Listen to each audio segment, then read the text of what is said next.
Assalamualaikum warahmatullahi wabarakatuh. Kali ini kita akan membahas mengenai materi permintaan dan penawaran.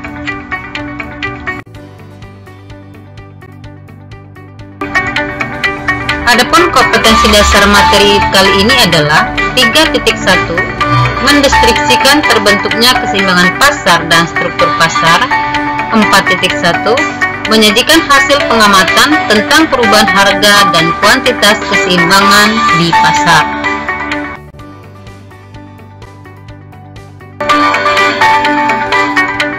Untuk tujuan pembelajaran kita kali ini adalah yang pertama, peserta didik dapat menjelaskan pengertian permintaan dan penawaran. Yang kedua, peserta didik dapat mendeskripsikan hukum permintaan dan penawaran. Yang ketiga, peserta didik dapat mengidentifikasi faktor yang mempengaruhi permintaan dan penawaran. Serta yang keempat, peserta didik dapat mendeskripsikan pergeseran kurva permintaan dan penawaran.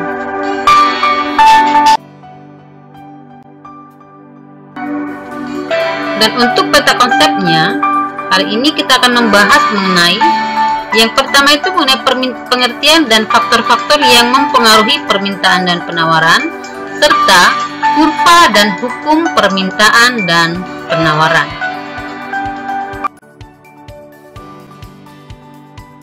Nah, kita akan membahas yang pertama mengenai permintaan.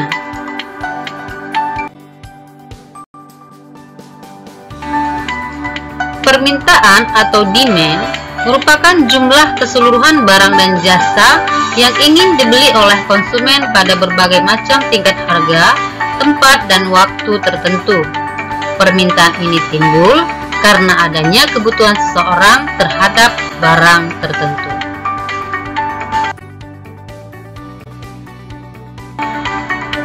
Ada beberapa faktor yang mempengaruhi permintaan. Yang pertama adalah harga barang itu sendiri. Ketika harga barang itu sendiri naik, maka permintaan akan turun, dan ketika harga barang itu sendiri turun, maka permintaan barang akan naik. Yang kedua adalah pendapatan.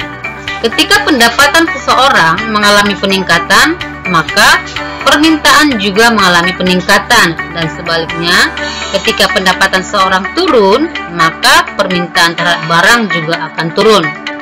Yang ketiga adalah harga barang yang saling berhubungan, yaitu harga barang substitusi dan juga harga barang komplementer.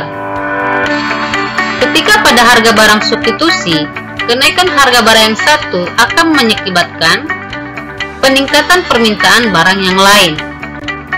Sedangkan pada barang komplementer, kenaikan harga barang yang satu akan mengakibatkan penurunan permintaan barang yang lain.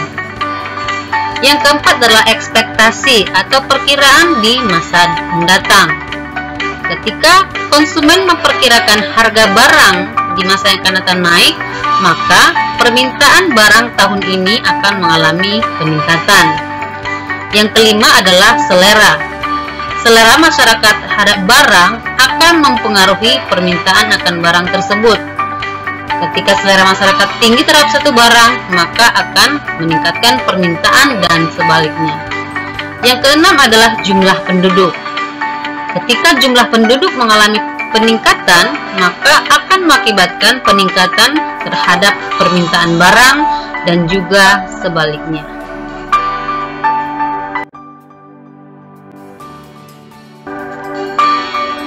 Adapun bunyi hukum permintaan, yaitu bila harga satu barang atau jasa naik, maka jumlah barang atau jasa yang diminta akan turun. Dan bila suatu barang harganya turun, maka jumlah barang atau jasa yang diminta akan naik dengan syarat ceteris paribus, atau faktor-faktor lain selain harga dianggap tetap atau tidak berubah. Ya, sesuai dengan hukum permintaan, maka kurva permintaan akan bergerak dari kiri atas ke kanan bawah.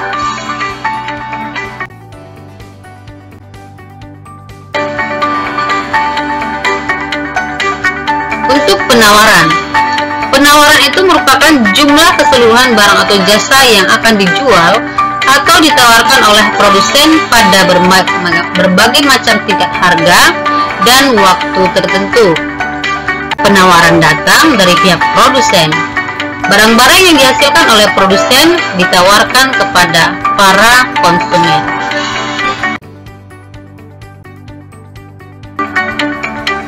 Adapun faktor-faktor yang mempengaruhi penawaran, yang pertama adalah harga. Ketika harga barang naik, maka penawaran juga naik, dan ketika harga barang turun, maka penawaran akan turun. Yang kedua adalah biaya produksi. Ketika biaya produksi untuk membuat barang itu naik, maka jumlah penawaran akan mengalami penurunan dan sebaliknya. Yang ketiga adalah kemajuan teknologi.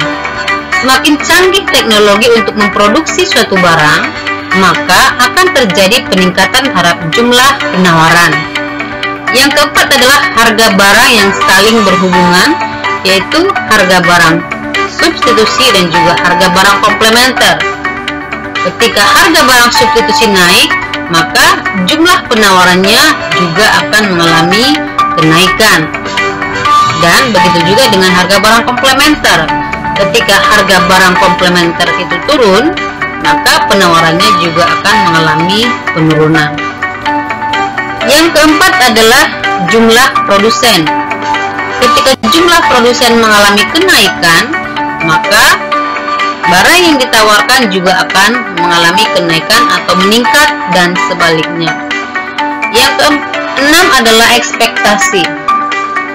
Ketika produsen memperkirakan harga di masa yang akan datang mengalami penurunan, maka jumlah penawaran tahun ini akan mengalami peningkatan dan sebaliknya.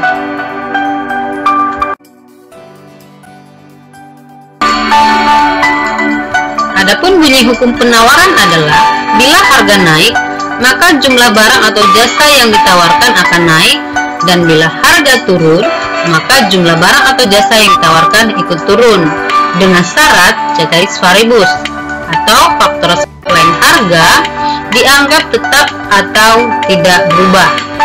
Kurva penawaran sesuai bunyi hukum permintaan bergerak dari kiri bawah ke kanan atas.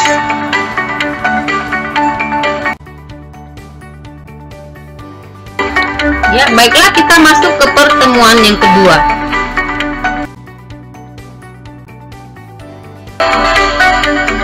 Kita akan membahas mengenai fungsi permintaan dan juga fungsi penawaran.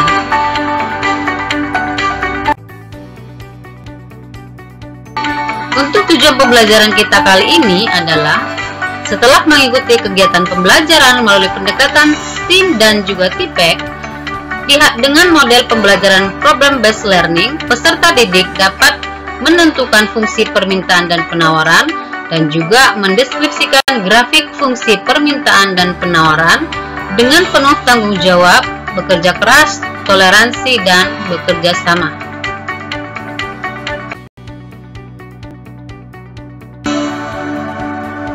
Peta konsep pertemuan kita kali ini, yang pertama adalah fungsi permintaan dan penawaran, yang kedua adalah kurva permintaan dan penawaran.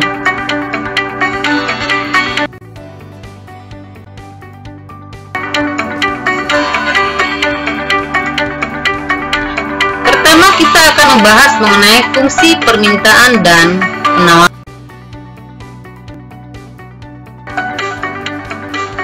Untuk fungsi permintaan, fungsi merupakan fungsi yang menunjukkan hubungan antara variabel harga atau P dengan variabel jumlah barang atau Q yang diminta. Sesuai dengan hukum permintaan, apabila harga naik, jumlah permintaan turun, dan apabila harga turun, jumlah permintaan akan naik.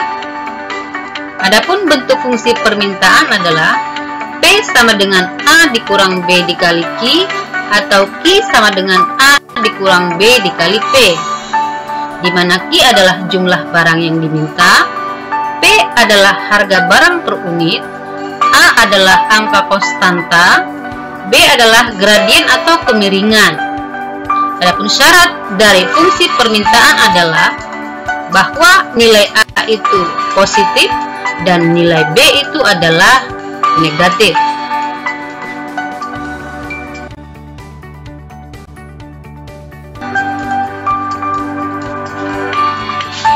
Fungsi penawaran, fungsi yang menunjukkan hubungan antara harga atau P dengan jumlah barang atau Q yang ditawarkan. Sesuai hukum penawaran, apabila harga barang naik, jumlah penawarannya bertambah, dan apabila harga barang turun, maka jumlah penawarannya berkurang.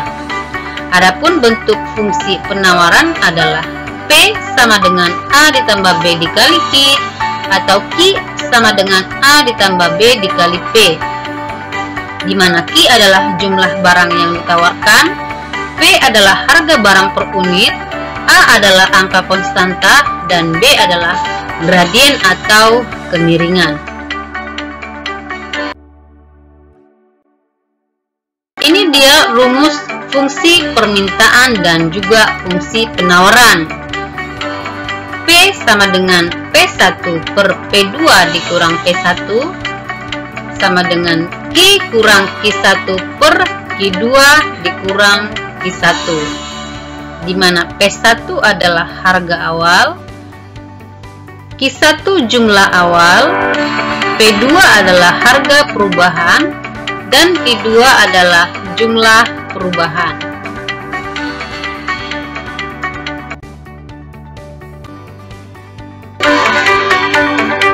Kita masuk kepada kurva permintaan dan penawaran.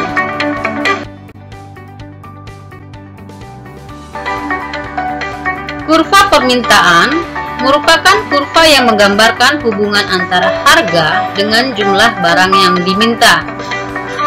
Bentuk kurva permintaan melereng dari kiri atas ke kanan bawah atau dari kanan atas ke kiri bawah. Kurva permintaan dapat bergeser ke kanan atau ke kiri jika keadaan lain yang ceteris paribus tidak dipenuhi.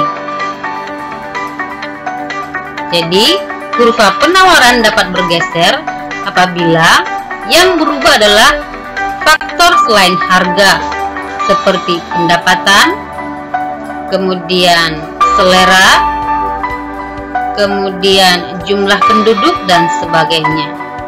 Contohnya, apabila pendapatan seseorang bertambah, permintaan barang yang akan dibeli juga bertambah, sehingga kurva bergeser ke kanan. Sebaliknya, apabila pendapatan seseorang berkurang, permintaan juga berkurang, sehingga kurva bergeser ke kiri.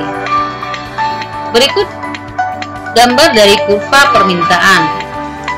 Sesuai dengan hukum permintaan, bisa kita lihat ketika harga naik maka permintaan turun dan sebaliknya, sehingga bentuk kurvanya melereng dari kiri atas ke kanan bawah.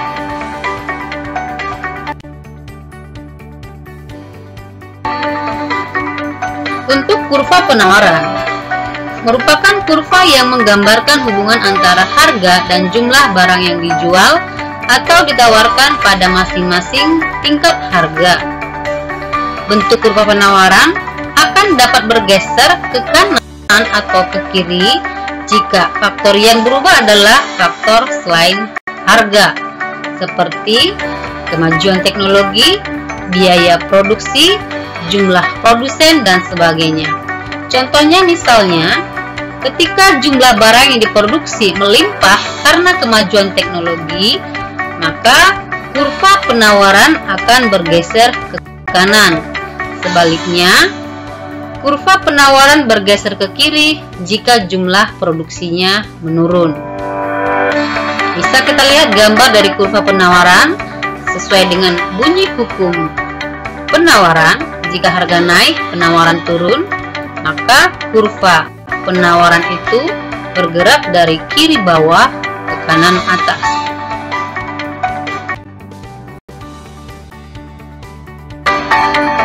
Ya, kita masuk ke pertemuan yang ketiga. Kali ini kita akan membahas mengenai harga keseimbangan dan peran pemerintah dalam menentukan harga pasar.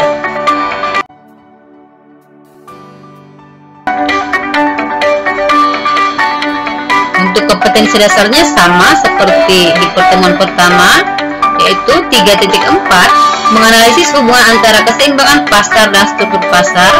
4.4, menyajikan hasil analisis tentang perubahan harga dan kuantitas keseimbangan di pasar.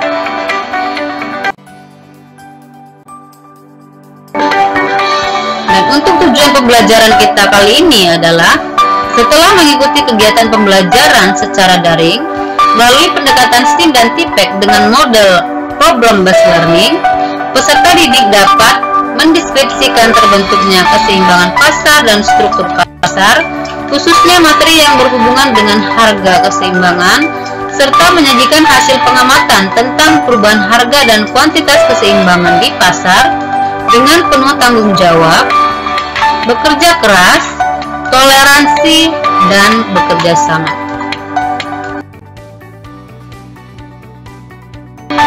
Nah, untuk peta konsepnya, kali ini kita akan membahas mengenai harga keseimbangan dan juga peran pemerintah dalam menentukan harga pasar.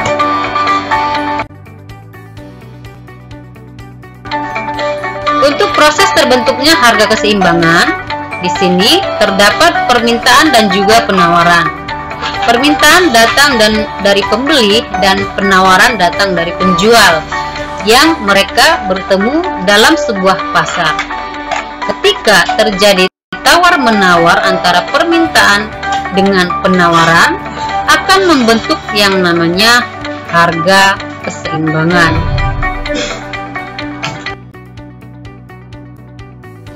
Jadi bisa kita katakan bahwa harga keseimbangan atau equilibrium price adalah suatu tingkat harga yang pada tingkat harga tersebut jumlah barang yang diminta sama dengan jumlah barang yang ditawarkan.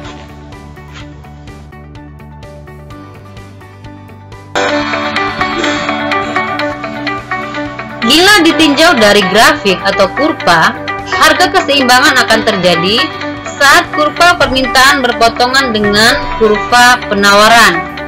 Apabila dibuat kurva, maka akan tampilan kurvanya adalah seperti yang kita lihat pada gambar. Pada saat harga 4.000, terjadi titik perpotongan antara kurva permintaan dan kurva penawaran. Pada saat itulah terjadi yang namanya harga keseimbangan. Titik perpotongan antara kurva permintaan dan penawaran adalah disebut dengan titik equilibrium atau titik keseimbangan.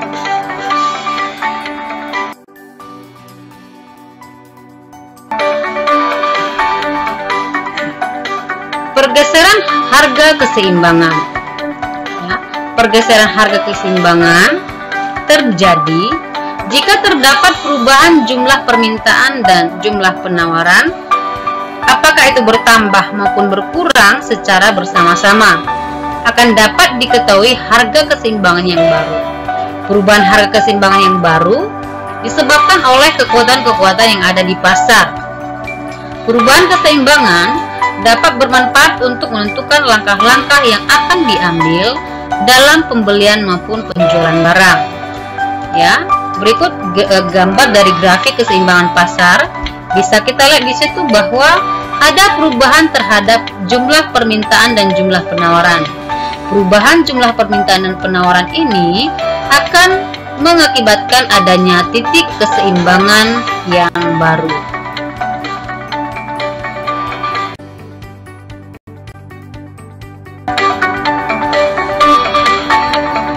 Peran pemerintah dalam menentukan harga pasar.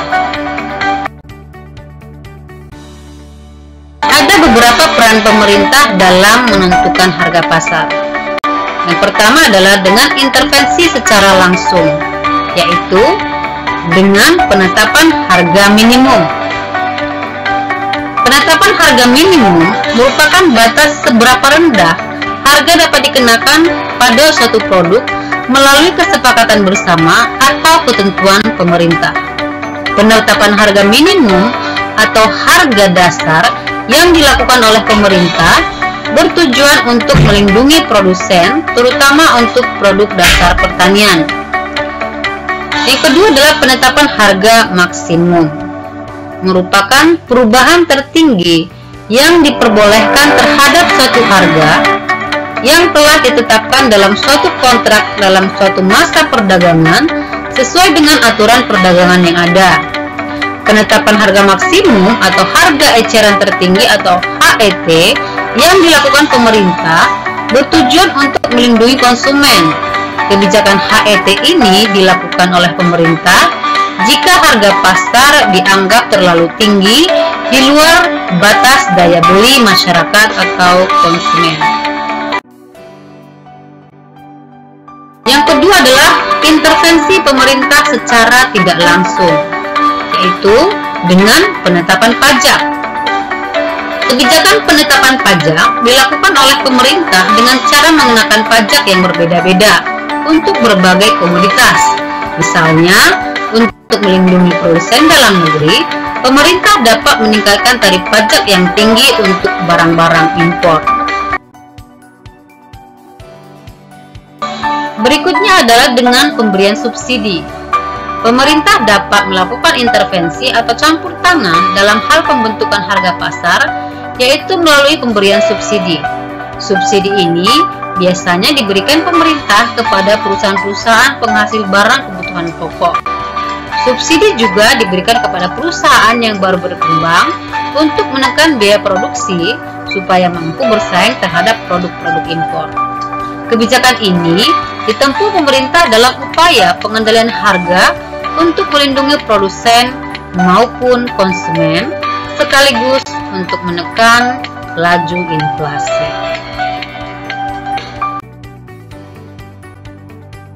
Demikian penjelasan mengenai materi permintaan penawaran, fungsi permintaan dan penawaran, serta harga keseimbangan dalam kompetensi dasar keseimbangan pasar dan struktur pasar. Terima kasih, semoga memberikan manfaat.